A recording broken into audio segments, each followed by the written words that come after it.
Alright. Starting Chapter 2 of American Gods by Neil Gaiman. And this is my cat's butt.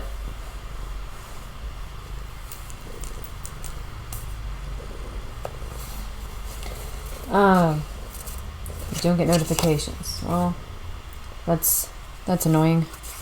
Wait, that's where I left off. I need to just start with Chapter 2.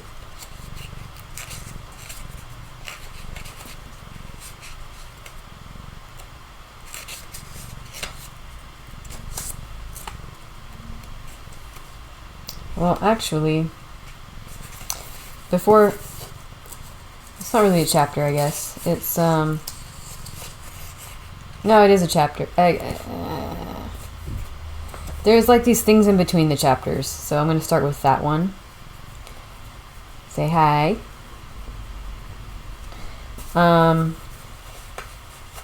Okay, somewhere in America, Los Angeles, 11:26 p.m.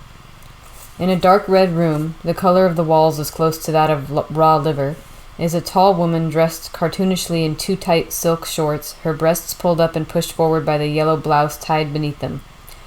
Her black hair is piled high and knotted on top of her head. Standing beside her is a short man wearing an olive t-shirt and expensive blue jeans. He is holding in his right hand a wallet and a Nokia mobile phone with a red, white, and blue faceplate. The red room contains a bed, upon which are white satin-style sheets and an oxblood bread spread. At the foot of the bed is a small wooden table, upon which is a small stone statue of a woman with enormous hips and a candle holder. The woman hands the man a small red candle. "Here," she says, "light it." "Me?" "Yes," she says, "if you want to have me." "I should have just got you to suck me off in the car." "Perhaps," she says. "Don't you want me?" Her hand runs up her body from thigh to breast, a gesture of presentation, as if she were demonstrating a new product. Red silk scarves over the lamp in the corner of the room make the light red. The man looks at her hungrily, then takes the candle from her and pushes it into the candle holder. "You got a light?" She passes him a book of matches. He tears off a match, lights the wick. It flickers and then burns with a steady flame, which gives the illusion of motion to the faceless statue behind it, all hips and breasts. "Put the money beneath the statue." $50. "Yes." When I saw you first on Sunset, I almost thought you were a man." "But I have these," she says, unknotting the yellow blouse, freeing her breasts. "So do a lot of guys these days." She stretches and smiles. "Yes," she says. "Now, come love me." He unbuttons his blue jeans and removes his olive t-shirt. She massages his white shoulders with her brown fingers. Then she turns him over and begins to make love to him with her hands and her fingers and her tongue. It seems to him that the lights in the red room have been dimmed, and the sole illumination comes from the candle, which burns with a bright flame. "What's your name?" he asks her. "Bilquis," she tells him, raising her head. "With a Q." "A what?" "Never mind." He is gasping now. "Let me fuck you," he says. "I have to fuck you." "Okay, hun," she says. "We'll do it. But will you do something for me while you're doing it?"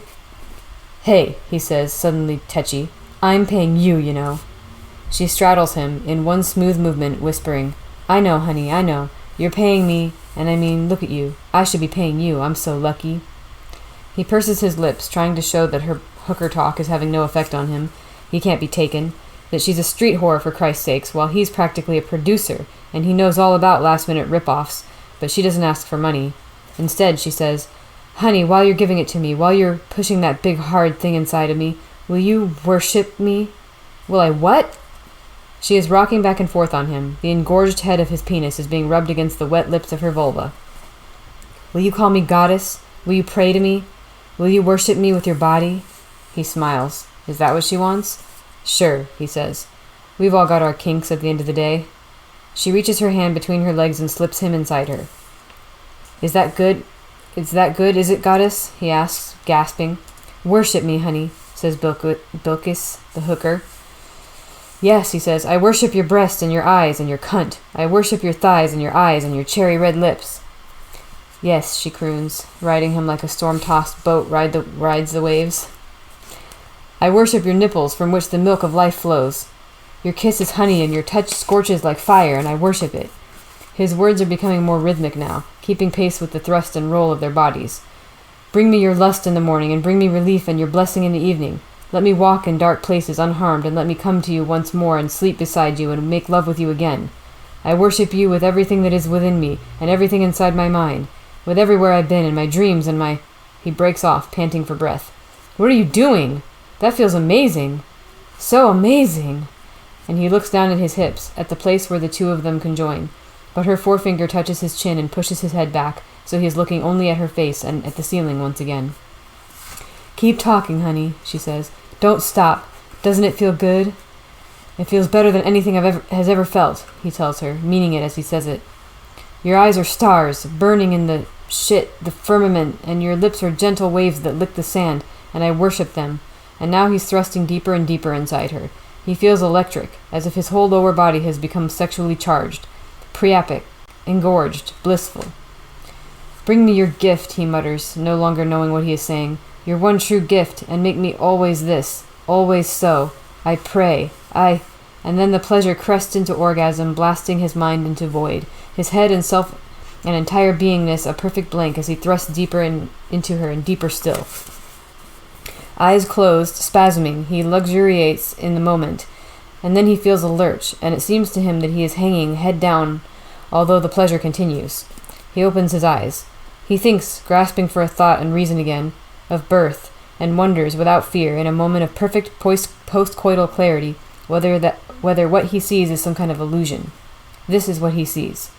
He is inside her to the chest, and as he stares at this in disbelief and wonder, she rests both hands upon his shoulders and puts gentle pressure on his body. He slides further inside her. How are you doing this to me? He asks, or he thinks he asks, but perhaps it is only in his head.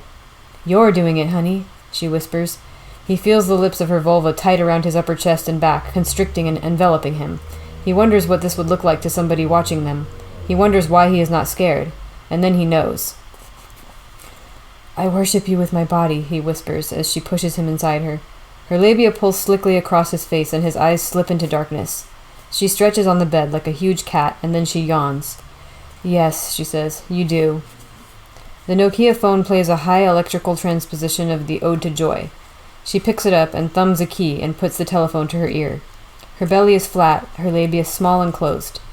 A sheen of sweat glistens on her forehead and on her upper lip. Yeah, she says. And then she says, no, honey, he's not here. He's gone away. She turns the telephone off before she flops out on the bed in the dark red room. Then she stretches once more and she closes her eyes and she sleeps. Okay, chapter 2. I have taken the liberty, said Mr. Wednesday, washing his hands in the men's room of Jack's Crocodile Bar, of ordering food for myself, to be delivered to your table. We have much to discuss, after all. I don't think so, said Shadow. He dried his own hands on a paper towel and crumpled it, and dropped it into the bin. You need a job, said Wednesday. People don't hire ex-cons. You folk make them uncomfortable. I have a job waiting, a good job. Would that be the job at the mussel farm? Maybe, said Shadow. Nope, you don't. Robbie Burton's dead. Without him, the mussel farm's dead too. You're a liar. Of course, and a good one. The best you will ever meet. But I'm afraid I'm not lying to you about this. He reached into his pocket, produced a newspaper, much folded, and handed it to Shadow. Page 7, he said. Come on back to the bar. You can read it at the table. Shadow pushed open the door, back into the bar. The air was blue with smoke, and the Dixie cups were on the jukebox singing Eco Eco. Shadow smiled slightly in recognition of the old children's song. The barman pointed to a table in the corner. There was a bowl of chili and a burger at one side of the table, a rare steak and a bowl of fries laid in the place across from it. Look at my king all dressed in red, eco, eco all day. I bet you $5 he'll kill you dead. Facamofino nay. I think that was an F. That was a really weird cursive. Yeah, it's an F. Shadow took his seat at the table. He put the newspaper down. I got out of prison this morning, he said. This is my first meal as a free man. You won't object if I wait until after I've eaten to read your page 7? Not in the slightest bit. Shadow ate his hamburger.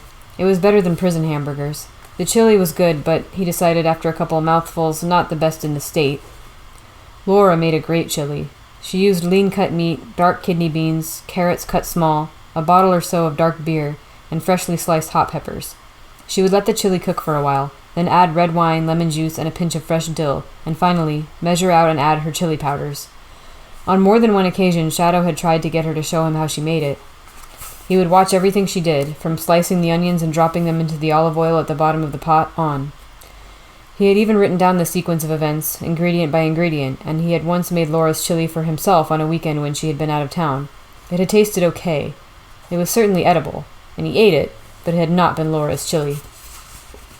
The news item on page 7 was the first account of his wife's death that Shadow had read. It felt strange, as if he were reading about someone in a story. How Laura Moon, whose age was given in the article as 27, and Robbie Burton, 39, were in Robbie's car on the interstate when they swerved into the path of a 32-wheeler, which sideswiped them as it tried to change lanes and avoid them. The truck brushed Robbie's car and sent it spinning off the side of the road, where the car had hit a road sign hard and stopped spinning. Rescue crews were on the scene in minutes. They pulled Robbie and Laura from the wreckage. They were both dead by the time they arrived at the hospital. Shadow folded the newspaper up once more and slid it back across the table toward Wednesday, who was gorging himself on a steak so bloody and so blue it might never have been introduced to a kitchen flame. "Here, take it back," said Shadow. Robbie had been driving. He must have been drunk, although the newspaper account said nothing about this. Shadow found himself imagining Laura's face when she realized that Robbie was too drunk to drive. The scenario unfolded in Shadow's mind, and there was nothing he could do to stop it. Laura shouting at Robbie, shouting at him to pull off the road, then the thud of the car against the truck, and the steering wheel wrenching over. The car on the side of the road, broken glass glittering like ice and diamonds in the headlights, blood pooling in rubies on the road beside them. 2 bodies, dead or soon to die, being carried from the wreck, or laid neatly by the side of the road. "Well?" asked Mr. Wednesday. He had finished his steak, sliced and devoured it like a starving man. Now he was munching the french fries, spearing them with his fork. "You're right," said Shadow. "I don't have a job." Shadow took a quarter from his pocket, tails up. He flicked it up in the air, knocking it against his finger as it left his hand to give it a wobble that made it look as if it were turning. Caught it, slapped it down on the back of his hand. "Call," he said. "Why?" asked Wednesday. "I don't want to work for anyone with worse luck than me. Call." "Heads," said Mr. Wednesday. "Sorry," said Shadow, revealing the coin without even bothering to glance at it. It was tails. "I rigged the toss." "Rigged games are the easiest ones to beat," said Wednesday, wagging a square finger at Shadow. "Take another look at the quarter." Shadow glanced down at it. The head was face up. "I must have fumbled the toss," he said, puzzled. "You do yourself a disgrace," said Wednesday, and he grinned. "I'm just a lucky, lucky guy." Then he looked up. "Well, I never. Mad Sweeney. Will you have a drink with us?" "Southern Comfort and Coke, straight up," said a voice from behind Shadow. "I'll go and talk to the barman," said Wednesday. He stood up and began to make his way toward the bar. "Aren't you going to ask what I'm drinking?" called Shadow. "I already know what you're drinking," said Wednesday, and then he was standing by the bar. Patsy Cline started to sing Walkin' After Midnight on the jukebox again. The man who had ordered Southern Comfort and Coke sat down behind Shadow. He had a short, ginger-colored beard. He wore a denim jacket covered with bright sew-on patches, and under the jacket a stained white t-shirt. On the t-shirt was printed, "If you can't eat it, drink it, smoke it, or snort it, then fuck it." He wore a baseball cap, on which was printed, "The only woman I have ever loved was another man's wife. My mother." He opened a soft pack of Lucky Strikes with a dirty thumbnail, took a cigarette, offered one to Shadow. Shadow was about to take one, automatically. He did not smoke, but a cigarette makes good barter material, when he realized that he was no longer inside. You could buy cigarettes here whenever you wanted. He shook his head. "You working for our man, then?" asked the bearded man. He was not sober, although he was not yet drunk. "It looks that way," said Shadow. The bearded man lit his cigarette. "I'm a leprechaun," he said. Shadow did not smile. "Really?" he said. "Shouldn't you be drinking Guinness?" "Stereotypes. You have to learn to think outside the box," said the bearded man. "There's a lot more to Ireland than Guinness." "You don't have an Irish accent." "I've been over here too fucking long." "So you are originally from Ireland?" "I told you, I'm a leprechaun. We don't come from fucking Moscow." "I guess not." Wednesday returned to the table, 3 drinks held easily in his paw-like hands. "Southern Comfort and Coke for you, Mad Sweeney, man, and a Jack Daniels for me. And this is for you, Shadow. What is it? Taste it. The drink was a tawny golden color. Shadow took a sip, tasting an odd blend of sour and sweet on his tongue. He could taste the alcohol underneath, and a strange blend of flavors. It reminded him a little bit of prison hooch, brewed in a garbage bag from rotten fruit and bread and sugar and water. But it was smoother, sweeter, infinitely stranger. Okay, said Shadow. I tasted it. What was it? Mead, said Wednesday. Honey wine. The drink of heroes. The drink of the gods. Shadow took another tentative sip. Yes, he could taste the honey, he decided. That was one of the tastes. Tastes kind of like pickle juice, he said. Sweet pickle juice wine. Tastes like a drunken diabetic's piss, agreed Wednesday. I hate the stuff. Then why did you bring it for me? Asked Shadow reasonably. Wednesday stared at Shadow with his mismatched eyes. One of them, Shadow decided, was a glass eye, but he could not decide which one. I brought you mead to drink because it's traditional, and right now we need all the tradition we can get. It seals our bargain. We haven't made a bargain. Sure we have. You work for me. You protect me. You help me. You transport me from place to place. You investigate from time to time. Go places and ask questions for me. You run errands. In an emergency, but only in an emergency, you hurt people who need to be hurt. In the unlikely event of my death, you will hold my vigil, and in return I shall make sure that your needs are adequately taken care of. He's hustling you, said Mad Sweeney, rubbing his bristly ginger beard. He's a hustler. Damn straight I'm a hustler, said Wednesday. That's why I need someone to look out for my best interests. The song on the jukebox ended, and for a moment the bar fell quiet, every conversation at a lull. Somebody once told me that you only get those everybody shuts up at once moments at 20 past or 20 to the hour, said Shadow. Sweeney pointed to the clock above the bar, held in the massive and indifferent jaws of a stuffed alligator head. The time was 11:20. There, said Shadow. Damned if I know why that happens. I know why, said Wednesday. You going to share with the group? I may tell you one day, yes, or I may not. Drink your mead. Shadow knocked the rest of the mead back in one long gulp. It might be better over ice, he said. Or it might not, said Wednesday. It's terrible stuff. That it is, agreed Mad Sweeney. You'll excuse me for a moment, gentlemen, but I find myself in deep and urgent need of a lengthy piss. He stood up and walked away, an impossibly tall man. He had to be almost 7 feet tall, decided Shadow. A waitress wiped a cloth across the table and took their empty plates. She emptied Sweeney's ashtray and asked if they would like to order any more drinks. Wednesday told her to bring the same again for everyone, although this time Shadow's mead was to be on the rocks.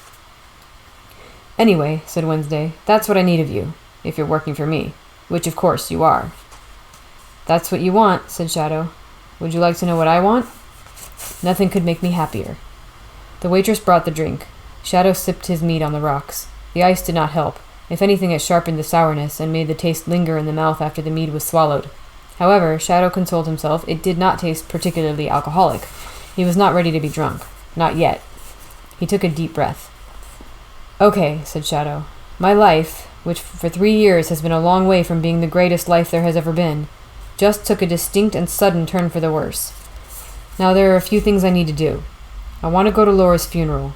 I want to say goodbye. After that, if you still need me, I want to start at $500 a week. The figure was a stab in the dark, a made-up number. Wednesday's eyes revealed nothing. If we're happy working together, in 6 months' time you raise it to $1,000 a week. He paused. It was the longest speech he'd made in years.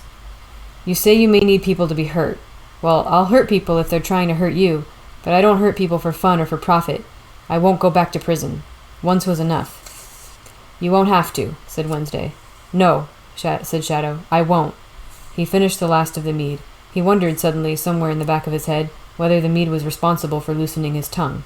But the words were coming out of him like the water spraying from a broken fire hydrant in summer, and he could not have stopped them if he had tried.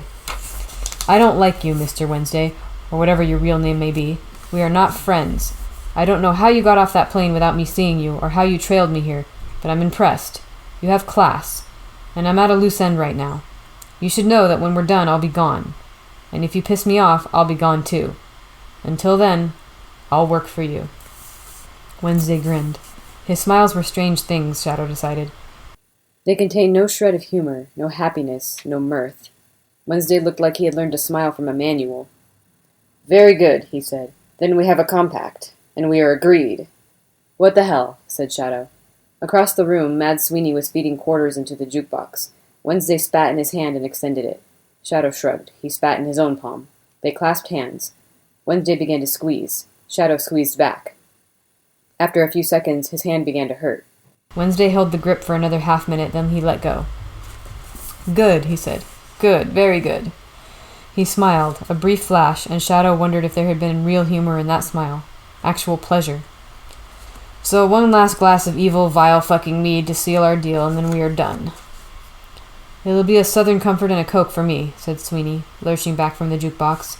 The jukebox began to play the Velvet Underground's Who Loves the Sun. Shadow thought it a strange song to find on a jukebox. It seemed very unlikely, but then this whole evening had become increasingly unlikely. Shadow took the quarter he had used for the coin toss from the table, enjoying the sensation of a freshly milled coin against his fingers, producing it in his right hand between forefinger and thumb. He appeared to take it into his left hand in one smooth movement, while casually finger-palming it. He closed his left hand on the imaginary quarter. Then he took a second quarter in his right hand, between finger and thumb, and, as he pretended to drop that coin into the left hand, he let the palmed quarter fall into his right hand, striking the quarter he held there on the way. The chink confirmed the illusion that both coins were in his left hand, while they were now both held safely in his right. "Coin tricks, is it?" asked Sweeney, his chin raising, his scruffy beard bristling. "Why, if it's coin tricks we're doing, watch this." He took a glass from the table, a glass that had once held mead, and he tipped the ice cubes into the ashtray. Then he reached out and took a large coin, golden and shining, from the air. He dropped it into the glass. He took another gold coin from the air and tossed it into the glass, where it clinked against the first. He took a coin from the candle flame of a candle on the wall, another from his beard, a third from Shadow's empty left hand, and dropped them, one by one, into the glass. Then he curled his fingers over the glass and blew hard, and several more golden coins dropped into the glass from his hand. He tipped the glass of sticky coins into his jacket pocket, and then tapped the pocket to show, unmistakably, that it was empty. "There," he said. "That's a coin trick for you." Shadow, who had been watching closely throughout the impromptu performance, put his head on one side. "We have to talk about that," he said. "I need to know how you did it." "I did it," said Sweeney, with the air of one confiding a huge secret. "With panache and style. That's how I did it."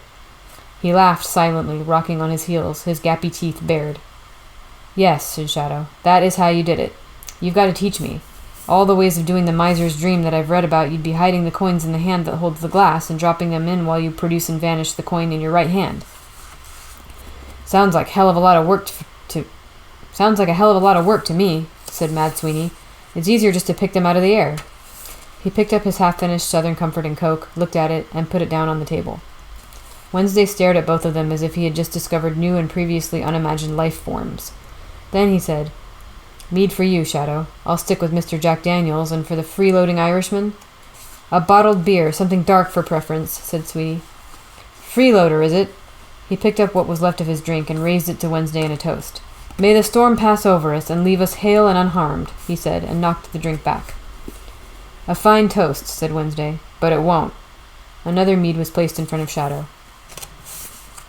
"Do I have to drink this?" he asked without enthusiasm. "Yes, I'm afraid you do. It seals our deal. Third time's the charm, eh?" "Shit," said Shadow. He swallowed the mead in 2 large gulps. The pickled honey taste filled his mouth. "There," said Mr. Wednesday. "You're my man now." "So," said Sweeney, "you want to know the trick of how it's done?" "Yes," said Shadow. "Were you loading them in your sleeve?" "They were never in my sleeve," said Sweeney. He chortled to himself, rocking and bouncing as if he were a lanky, bearded, drunken volcano preparing to erupt with delight at his own brilliance. "It's the simplest trick in the world. I'll fight you for it." Shadow shook his head. "I'll pass." "Now there's a fine thing," said Sweeney to the room. "Old Wednesday gets himself a bodyguard, and the feller's too scared to put up his fists even." "I won't fight you," agreed Shadow. Sweeney swayed and sweated. He fiddled with the peak of his baseball cap. Then he pulled one of his coins out of the air and placed it on the table. "Real gold, if you were wondering," said Sweeney. "Win or lose, and you'll lose. It's yours if you fight me. A big fellow like you? Who'd have thought you'd be a fucking coward?" "He's already said he won't fight you," said Wednesday. "Go away, Mad Sweeney. Take your beer and leave us in peace." Sweeney took a step closer to Wednesday. Call me a freeloader, will you doomed old creature? You cold-blooded, heartless old tree-hanger? His face was turning a deep, angry red. Wednesday put out his hands, palms up, pacific. Foolishness, Sweeney. Watch where you put your words. Sweeney glared at him. Then he said, with the gravity of the very drunk, You've hired a coward. What would he do if I hurt you, do you think? Wednesday turned to Shadow. I've had enough of this, he said. Deal with it. Shadow got to his feet and looked up into Mad Sweeney's face. How tall was the man, he wondered. You're bothering us, he said. You're drunk. I think you ought to leave now. A slow smile spread over Sweeney's face. There now, he said. Like a little yapping dog, it's finally ready to fight. Hey, everybody, he called to the room. There's going to be a lesson learned. Watch this. He swung a huge fist at Shadow's face. Shadow jerked back. Sweeney's hand caught him beneath the right eye. He saw blotches of light and felt pain. And with that, the fight began. Sweeney fought without style, without science, with nothing but enthusiasm for the fight itself. Huge, barreling roundhouse blows that missed as often as they connected. Shadow fought defensively, carefully, blocking Sweeney's blows or avoiding them. He became very aware of the audience around them. Tables were pulled out of the way with protesting groans, making a space for the men to spar. Shadow was aware at all times of Wednesday's eyes upon him, of Wednesday's humorless grin. It was a test, that was obvious, but what kind of test? In prison, Shadow had learned there were two kinds of fights. Don't fuck with me fights, where you made it as showy and impressive as you could, and private fights. Real fights, which were fast and hard and nasty, and always over in seconds. Hey, Sweeney, said Shadow, breathless. Why are we fighting? For the joy of it, said Sweeney, sober now, or at least no longer visibly drunk. For the sheer unholy fucking delight of it. Can't you feel the joy in your own veins, rising like the sap in the springtime? His lip was bleeding. So was Shadow's knuckle. So how'd you do the coin production? Asked Shadow. He swayed back and twisted, took a blow on his shoulder intended for his face. To tell the truth, grunted Sweeney, I told you how I did it when we first spoke, but there's none so blind. Ow! Good one. As those who will not listen. Shadow jabbed at Sweeney, forcing him back into a table. Empty glasses and ashtrays crashed to the floor. Shadow could have finished him off then. The man was defenseless, in no position to be able to do anything, sprawled back as he was. Shadow glanced at Wednesday, who nodded. Shadow looked down at Mad Sweeney. Are we done? He asked. Mad Sweeney hesitated, then nodded. Shadow let go of him and took several steps backward. Sweeney, panting, pushed himself back up to a standing position. Not on your ass, he shouted. It ain't over till I say it is. Then he grinned and threw himself forward, swinging at Shadow. He stepped into a fallen ice cube, and his grin turned to open-mouthed dismay as his feet went out from under him, and he fell backward. The back of his head hit the barroom floor with a definite thud. Shadow put his knee into Mad Sweeney's chest. For the second time. Are we done fighting? He asked. We may as well be at that, said Sweeney, raising his head from the floor. For the joy's gone out of me now, like the pee from a small boy in a swimming pool on a hot day. And he spat the blood from his mouth and closed his eyes and began to snore, in deep and magnificent snores. Somebody clapped Shadow on the back. Wednesday put a bottle of beer into his hand. It tasted better than mead. Oops. Sorry, I startled you.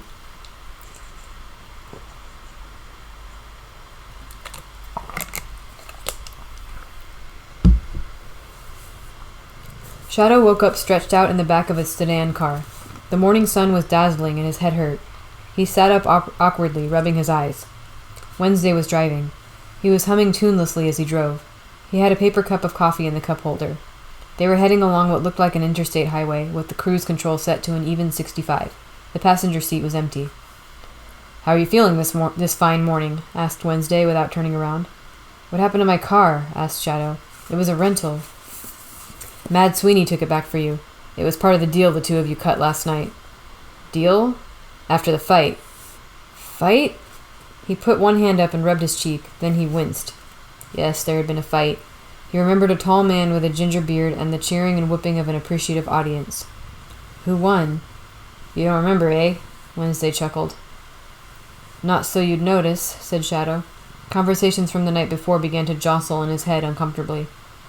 You got any more of that coffee? The big man reached beneath the passenger seat and passed back an unopened bottle of water. Here, you'll be dehydrated. This will help more than coffee for the moment. We'll stop at the next gas station and get you some breakfast. You'll need to clean yourself up, too. You look like something the goat dragged in. Cat dragged in, said Shadow. Goat, said Wednesday. Huge, rank, stinking goat with big teeth. Shadow unscrewed the top of the water and drank. Something clinked heavily in his jacket pocket. He put his hand into the pocket and pulled out a coin the size of a $50.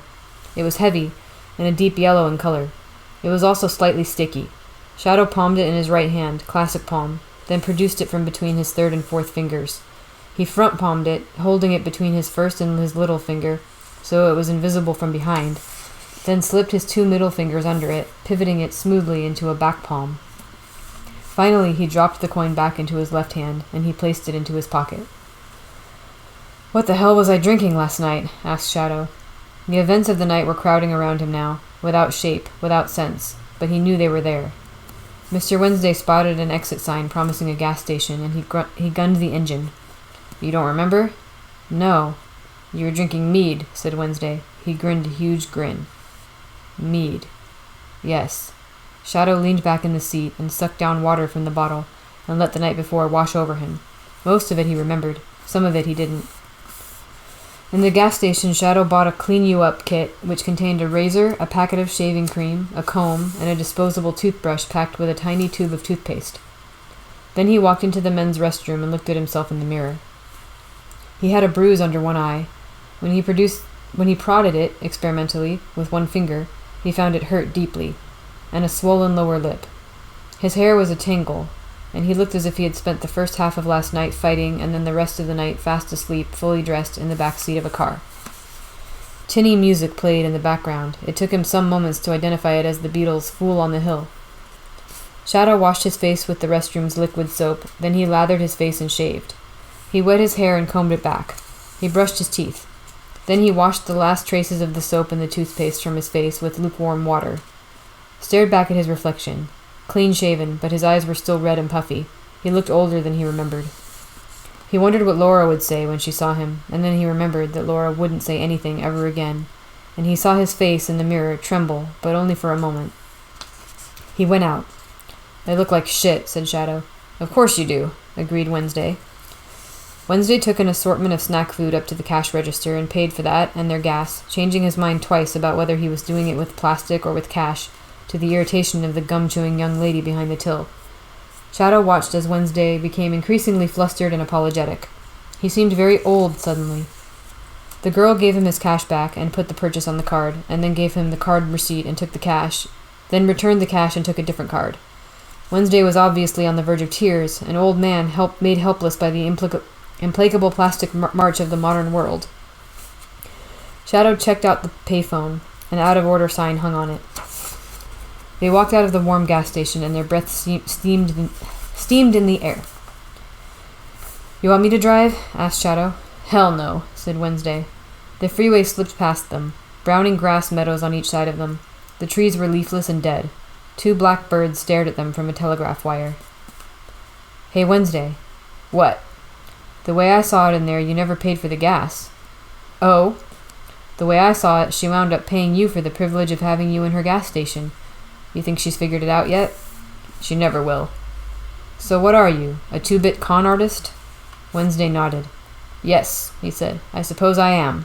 Among other things." He swung out into the left lane to pass a truck. The sky was a bleak and uniform gray. "It's going to snow," said Shadow. "Yes." "Sweeney, did he actually show me how he did that trick with the gold coins?" "Oh, yes." "I can't remember." "It'll come back. It was a long night."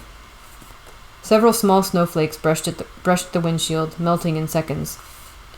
"Your wife's body is on display at Wendell's funeral parlor at present," said Wednesday.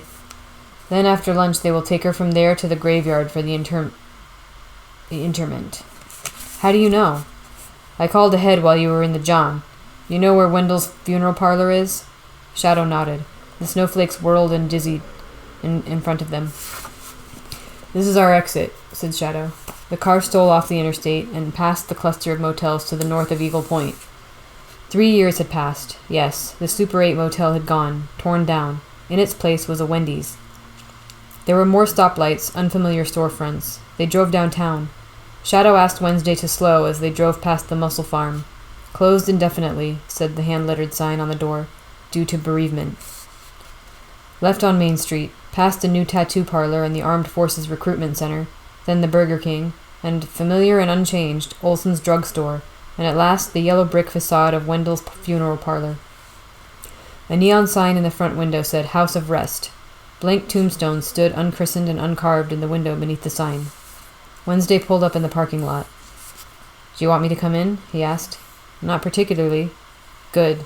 The grin flashed, without humor. "There's business I can be getting on with while you say your goodbyes. I'll get rooms for us at the Motel America. Meet me there when you're done." Shadow got out of the car and watched it pull away. Then he walked in. The dimly lit corridor smelled of flowers and of furniture polish, with just the slightest tang of formaldehyde and rot beneath the surface. At the far end was the Chapel of Rest. Shadow realized that he was palming the gold coin, moving it compulsively from a back palm to the front palm to a Downs palm over and over. The weight was reassuring in his hand. His wife's name was on a sheet of paper beside the door at the far end of the corridor. He walked into the Chapel of Rest. Shadow knew most of the people in the room. Laura's family, her workmates at the travel agency, several of her friends. They all recognized him. He could see it in their faces. There were no smiles, though, no hellos. At the end of the room was a small dais, and on it a cream-colored casket with several displays of flowers arranged about it, scarlets and yellows and whites and deep bloody purples. He took a step forward. He could see Laura's body from where he was standing. He did not want to walk forward. He did not dare to walk away. A man in a dark suit, Shadow guessed he worked at the funeral home, said, "Sir, would you like to sign the condolence and remembrance book?" and pointed him to a leather-bound book open on a small lectern. He wrote Shadow and the date in his precise handwriting. Then, slowly, he wrote Puppy, in parentheses, beside it, putting off walking toward the end of the room where the people were, and the casket, and the thing in the cream casket that was no longer Laura. A small woman walked in from the corridor and hesitated. Her hair was a coppery red, and her clothes were expensive and very black. Widow's weeds, thought Shadow, who knew her well. Audrey Burton, Robbie's wife. Audrey was holding a sprig of violets, wrapped at the base with silver foil. It was the kind of thing a child would make in June, thought Shadow, but violets were out of season. Audrey looked directly at Shadow, and there was no recognition in her eyes. Then she walked across the room to Laura's casket. Shadow followed her. Laura lay with her eyes closed and her arms folded across her chest. She wore a conservative blue suit he did not recognize. Her long brown hair was out of her eyes. It was his Laura, and it was not. Her repose, he realized, was what was unnatural. Laura was always such a restless sleeper. Audrey placed her sprig of summer violets on Laura's chest. Then she pursed her blackberry-colored lips, worked her mouth for a moment, and spat, hard, onto Laura's dead face. The spit caught Laura on the cheek and began to drip down toward her ear. Audrey was already walking toward the door. Shadow hurried after her. "Audrey?" he said. This time she recognized him. He wondered if she was taking tranquilizers. Her voice was distant and detached. "Shadow? Did you escape, or did they let you out?" "Let me out yesterday. I'm a free man," said Shadow. "What the hell was all that about?" She stopped in the dark corridor. "The violets? They were always her favorite flower. When we were girls, we used to pick them together." "Not the violets." "Oh, that," she said. She wiped a speck of something invisible from the corner of her mouth. "Well, I would have thought that was obvious." "Not to me, Audrey." "They didn't tell you?" Her voice was calm, emotionless. "Your wife died with my husband's cock in her mouth, Shadow." She turned away, walked out into the parking lot, and Shadow watched her leave. He went back into the funeral home. Someone had already wiped away the spit. A sip of water.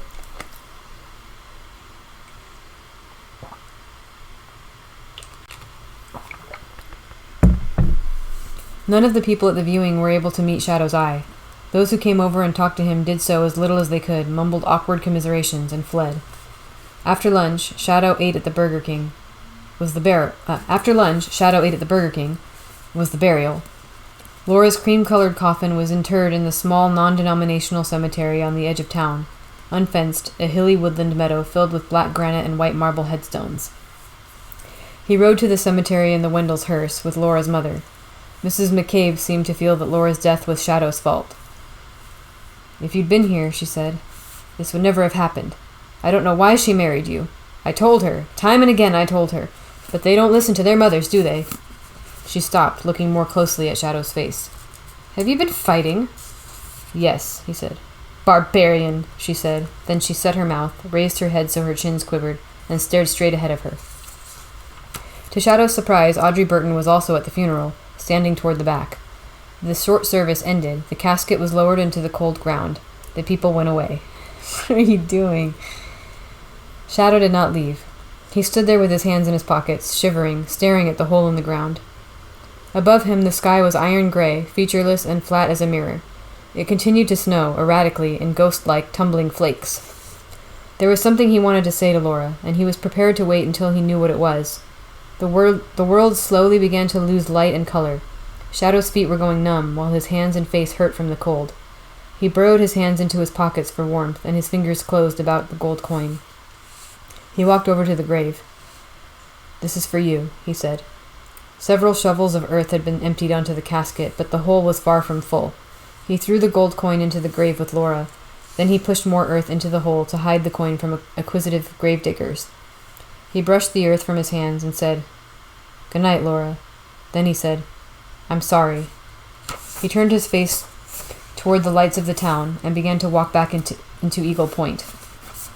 His motel was a good 2 miles away, but after spending 3 years in prison, he was relishing the idea that he could simply walk and walk forever if need be. He could keep walking north and wind up in Alaska or head south to Mexico and beyond. He could walk to Patagonia or to Tierra del Fuego, the land of fire.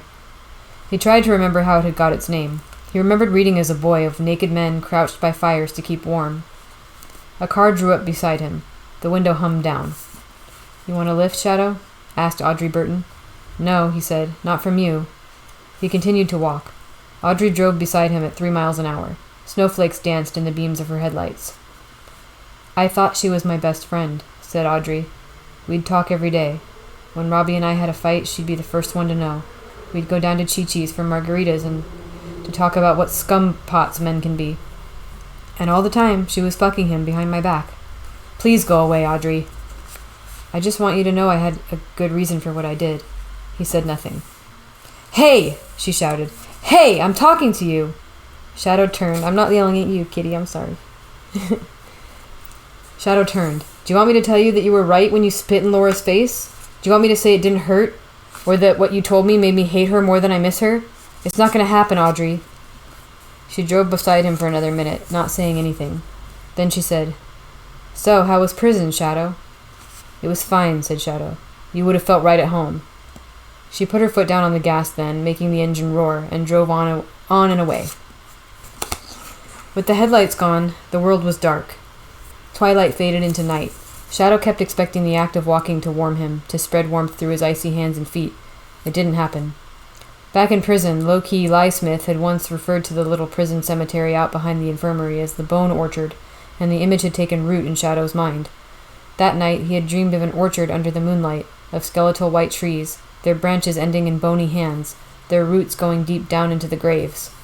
There was fruit that grew upon the trees in the Bone Orchard, in his dream, and there was something very disturbing about the fruit in the dream, but on waking he could no longer remember what strange fruit grew on the trees or why he found it so repellent. Cars passed him. Shadow wished that there was a sidewalk. He tripped on something that he could not see in the dark and sprawled into the ditch on the side of the road, his right hand sinking into several inches of cold mud. He climbed to his feet and wiped his hands on the leg of his pants. He stood there awkwardly. He had only enough time to observe that there was someone beside him before something wet was forced over his nose and mouth, and he tasted harsh chemical fumes. This time the ditch seemed warm and comforting. Shadow's temples felt as if they had been reattached to the rest of his skull with roofing nails, and his vision was blurred. His hands were bound behind his back with what felt like some kind of straps. He was in a car, sitting on leather upholstery. For a moment he wondered if there was something wrong with his depth perception, and then he understood that no, the other seat really was that far away. There were people sitting beside him, but he could not turn to look at them. The fat young man at the other end of the stretch limo took a can of Diet Coke from the cocktail bar and popped it open. He wore a long black coat made of some silky material, and he appeared barely out of his teens. A spattering of acne glistened on one cheek. He smiled when he saw that Shadow was awake. "Hello, Shadow," he said. "Don't fuck with me." "Okay," said Shadow. "I won't. Can you drop me off at the Motel America up by the interstate? Hit him, said the young man to the person on Shadow's left. A punch was delivered to Shadow's solar plexus, knocking the breath from him, doubling him over. He straightened up, slowly. I said don't fuck with me. That was fucking with me. Keep your answers short and to the point, or I'll fucking kill you. Or maybe I won't kill you. Maybe I'll have the children break every bone in your fucking body. There are 206 of them, so don't fuck with me. Got it, said Shadow. The ceiling lights in the limo changed color from violet to blue, then to red, then to green and to yellow. You're working for Wednesday, said the young man. Yes, said Shadow. What the fuck is he after? I mean, what's he doing here? He must have a plan. What's the game plan? I started working for Mr. Wednesday this morning, said Shadow. I'm an errand boy. Maybe a driver if he ever lets me drive. We've barely exchanged a dozen words. You're saying you don't know? I'm saying I don't know. The boy stared at him. He swigged some coke from the can, belched, stared some more. Would you tell me if you did know? Probably not, admitted Shadow. As you say, I'm working for Mr. Wednesday. The boy opened his jacket and took out a silver cigarette case from an inside pocket. He opened it and offered a cigarette to Shadow. Smoke? Shadow thought about asking for his hands to be untied, but decided against it. No, thank you, he said. The cigarette appeared to have been hand-rolled, and when the boy lit it, with a matte black Zippo lighter, the odor that filled the limo was not tobacco. It was not pot either, decided Shadow. It smelled a little bit like burning electrical parts. The boy inhaled deeply, then held his breath. He let the smoke trickle out of his mouth, pulled it back into his nostrils. Shadow suspected that he had practiced that in front of a mirror for a while before doing it in public. If you've lied to me, said the boy, as if from a long way away, I'll fucking kill you. You know that. So you said. The boy took another long drag on his cigarette. The lights inside the limo transmuted from orange to red and back to purple. You say you're staying at the Motel America? He tapped on the driver's window behind him. The glass window lowered. Hey, Motel America, up by the interstate. We need to drop off our guest. The driver nodded, and the glass rose up again. The glinting fiber optic lights inside the limo continued to change, cycling through their set of dim colors.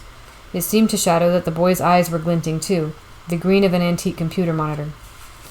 You tell Wednesday this, man. You tell him he's history. He's forgotten. He's old. And he better accept it. Tell him that we are the future and we don't give a fuck about him or anyone like him. His time is over. Yes? You fucking tell him that, man. He has been consigned to the dumpster of history while people like me ride our limos down the superhighway of tomorrow. I'll tell him, said Shadow. He was beginning to feel lightheaded. He hoped that he was not going to be sick. Tell him that we have fucking reprogrammed reality. Tell him that language is a virus and that religion is an operating system and that prayers are just so much fucking spam. Tell him that or I'll fucking kill you. Oh, said the young man mildly from the smoke. That wasn't mild. Got it, said Shadow. You can let me out here. I can walk the rest of the way. The young man nodded. Good talking to you, he said. The smoke had mellowed him. You should know that if we do fucking kill you, then we'll just delete you. You got that? One click and you're overwritten with random ones and zeros. Undelete is not an option. He tapped on the window behind him. He's getting off here, he said. Then he turned back to Shadow, pointed to his cigarette. Synthetic toad skins, he said. You know they can synthesize bufotenin now? The car stopped. The person to Shadow's right got out and held the door open for Shadow. Shadow climbed out awkwardly, his hands tied behind his back. He realized that he had not yet got a clear look at either of the people who had been in the back seat with him. He did not know if they were men or women or old or young. Shadow's bonds were cut. The nylon strips fell to the tarmac. Shadow turned around. The inside of the car was now one writhing cloud of smoke in which two lights glinted, copper-colored, like the beautiful eyes of a toad. It's all about the dominant fucking paradigm, Shadow. Nothing else is important. And hey, sorry to hear about your old lady. The door closed, and the stretch limo drove off, quietly. Shadow was a couple of 100 yards away from his motel, and he walked there, breathing the cold air, past red and yellow and blue lights advertising every kind of fast food a man could imagine, as long as it was a hamburger. And he reached the Motel America without incident.